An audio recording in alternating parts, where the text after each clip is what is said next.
Hi everyone, Aaron here for Zollotech, and the Apple Watch Ultra 2 didn't get much of an update this year other than being offered in black titanium, and many people continue to ask me how it's holding up as far as durability, the coating of the case, battery, and much more. So I thought we'd talk about that since it's been over about 6 months or 200 days later, and this has been my main watch since it released.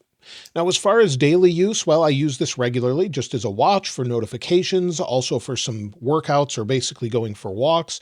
So I have the action button assigned to that for an outdoor walk. You can see that here, where I'll just tap on that, outdoor cycling as well, and then sometimes time to walk as well. These are really nice if you're by yourself, maybe using your AirPods, put them in transparency mode, and it feels like you're walking along with them in the same environment. So that's sort of a really nice experience to use with time to walk, and something I find that I use regularly if I'm going for a walk by myself.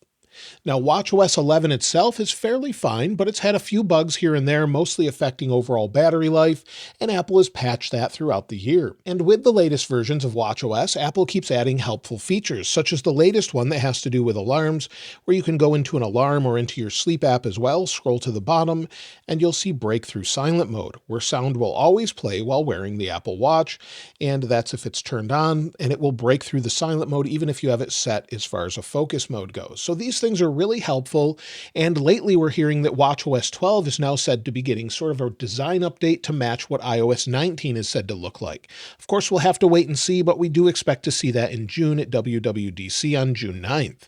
So based on what we've had before, if we just scroll down here, we know that on June 9th, Apple will have WWDC, or the Worldwide Developer Conference, and we'll see iOS 19, watchOS 12, macOS 16, and all the others. So we can expect at least some updates, and to have sort of a design update, maybe a little bit to match different icons and consistency would be nice. As far as the watch face I use, well, many people ask about this. So you'll see this is the modular watch face. And if we go into edit, you'll see it has a pretty simple background, such as numerals. I have the colors where it's just sort of colorful or multicolor.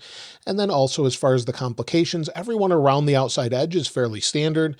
And you'll see that we have weather, we have the date, we have our activity or fitness, our compass, and then messages. But the one in the middle is what I get asked about the most, and that's called Lumi. It actually won an award this year from Apple, and you can set it for sunrise. You'll see here golden hour, or sometimes the best time to take a photo or video, and when all of that will occur. So if you want to use that, it's available. I've used it for a very long time, and many people really like this. So that's typically the watch face I've used for many, many years. When it comes to battery, well, I find that I easily get through the day. I have it set to optimize charging. That's why it's down to 77%, as it was charged up to about 80% not too long ago. If we go into our settings here and then go into our battery, we'll scroll down until we get to battery here. And within battery, you'll see it was last charged to the optimized limit about 26 minutes ago. So again, 80%. And if we go to battery health, you'll see I'm currently at 100%. Now I leave this on a charger while I'm not using it at night, or a similar charger maybe to this ESR one, just place it on there and it charges, and I'll just leave it there on my nightstand, let it charge overnight. No issues with that.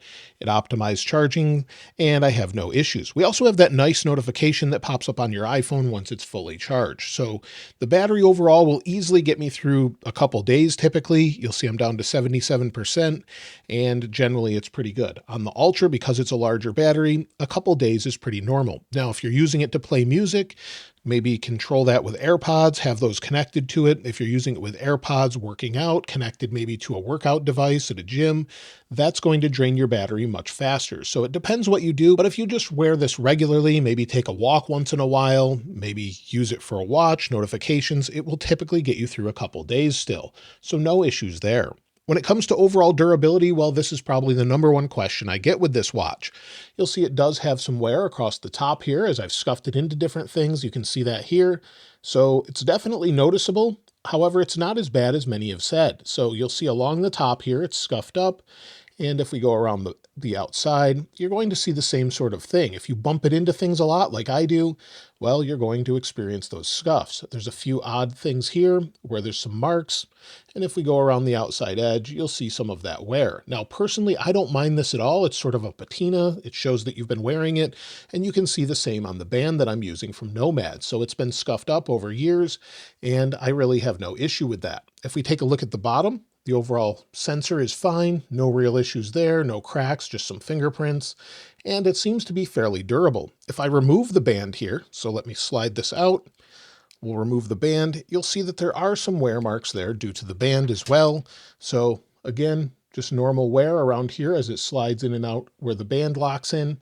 But overall, it's fairly reliable, fairly durable, and no real issues. When I'm using this casually, I typically use this band here. This is Apple's titanium band. It's super light, and I find it very comfortable.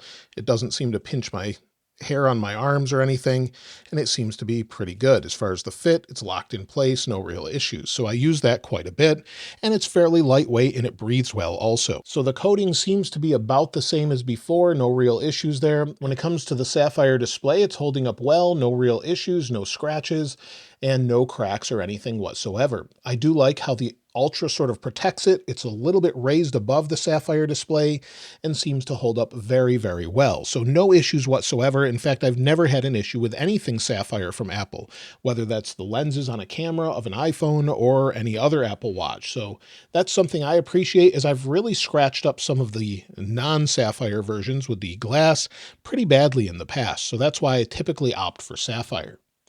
As I mentioned before, I switch bands out a little bit. I typically use about 3 different bands. I'll use this one for daily use, or sometimes on the older Apple Watch Ultra, I'll use a rubber band, typically from Nomad, sometimes from Apple, but I like the Nomad ones as they're a little bit more rugged, and they seem to hold up really well, and I find them very comfortable. For more dressy situations, I'll use the other Nomad one. So I really like these bands. They're very heavy duty. This one's titanium, so I'll link those in the description if you want to check it out. But I really like Apple's sort of chained titanium band that they have that matches the Apple Watch. The colors are perfect, and it just looks really great overall. Now, as far as blood oxygen, well, that's not available in the United States. And honestly, I forgot about it, as it's not something I personally find useful. But if you do have a condition where you need to check your O2 saturation levels from time to time, them removing that was due to a patent dispute. Now, they may be able to fix this in the future, but currently that sensor is either disabled on this watch or you just don't have it entirely. Apple will not disable it on a watch that had it when it was sold. So for example, this Apple Watch Ultra 2 has it, where this one doesn't, even though they're identical, but they had to remove it due to a patent dispute. So maybe in the future, if they figure that out, it will turn back on. But outside the United States, this isn't really an issue. So that's something I thought I'd mention, but if you need to check that, it was helpful, but it's not something that really is a deal breaker for me personally, as I never really found that I used it. I like the heart rate monitoring feature, and that's what I use the most on this. And I like that it has the other features as well. One other thing I forgot to mention with durability is the digital crown. I've had no issues with it. You'll see it brings up the brightness, no problems. There's haptic feedback, and I've had no water intrusion issues, nothing with the buttons or anything like that. So they seem to be fairly durable.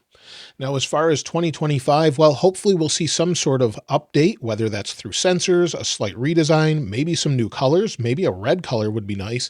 But either way, I would love to see Apple give this a little bit of an update, a refresh, and they last year made the Series 10 a little bit thinner. Maybe we'll see something along those lines, or maybe just a larger battery that gets us through 3 days or 4 days would be really welcome also. So either way, we don't really know what they're going to do this year, but it seems like they could do that. However, the overall design doesn't need to change a whole lot, but they could add some additional features. Now, Apple has been working on new sensors. The major ones that I think most people would like to see are blood glucose monitoring and blood pressure, but it seems those features will be a ways off at this point. Glucose monitoring would be a breakthrough, and so far no one has seemed to have been able to figure it out as far as how to measure it consistently and accurately through the skin. That would be huge for a lot of people. You wouldn't need to prick your fingers any longer or test it that way, and I would love to see that happen. But obviously, you would want Apple to make sure it's accurate, as it's critical. So that's something hopefully they can get right in the future. And then as far as blood pressure, some people have sort of figured this out, but again, you typically need a blood pressure cuff, something that squeezes your arm or your leg or another area to try and figure out what your blood pressure is. So due to that, that may be a ways off, as that's difficult to do with a watch. Some people have tried it, but it hasn't been super accurate. Now, as far as would I buy this again? Well, yes, I definitely would. It's one of my favorite designs. I like how rugged it is. I like how big it is. And I like the battery life, durability, being titanium, and just being reliable overall. I don't have to worry about scratching it too much other than maybe the case. But I really, again, don't care too much about that as that's more of a patina, but you could always cover it with a case, but then it just becomes more bulky. So yes, I would buy it again. However, if you should buy it now or wait, I'd probably wait at this point. With its about $800 price tag without a major band update, this is a $200 band or so. So bringing it near $1,000. So at this point, since we're closer to September when they typically release new versions, I'd probably wait until then if I was considering it. However, if you were able to find it on discount, well, then definitely I would pick one up. They're very nice, they look good, and they're very durable. So that's everything for the Apple Watch Ultra 2. I plan to use it even more, maybe for hiking. I like that it has more accurate GPS sensors, things like that. And so definitely at this point, I plan to continue using this. I've been using it more and more lately, and I find it to be a very helpful tool.